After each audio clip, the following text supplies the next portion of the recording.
આજે આપણે સંબંધોની વેલ્યુ કરતાં જ ભૂલી ગયા હોય ને એવું મને લાગે છે.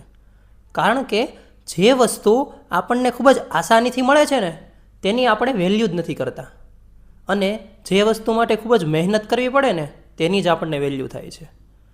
એક બાપની કિંમત શું હોય ને એ અનાથ આશ્રમના એક છોકરાને જઈને પૂછજો, ત્યારે તમને અનુભવી થશે કે આ મા બાપ એ શું વસ્તુ છે, મા બાપનો રોલ એ જીવનમાં શું છે.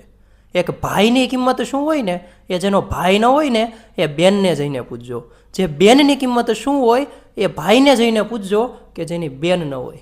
એક પતિની કિંમત શું હોય ને એક વિધવાને જઈને પૂછજો, ત્યારે તમને સમજાશે કે આ પતિની શું કિંમત હોય અને પત્નીની શું કિંમત હોય. એ જેના લગ્ન ના થયા હોય અથવા તો પત્ની હયાત ના હોય, આવા વ્યક્તિને જઈને પૂછજો. ભગવાનની દયાથી આપણને તો બધી જ વસ્તુ ખૂબ જ આસાનીથી મળી છે, આથી તેનો આભાર માનવો જોઈએ.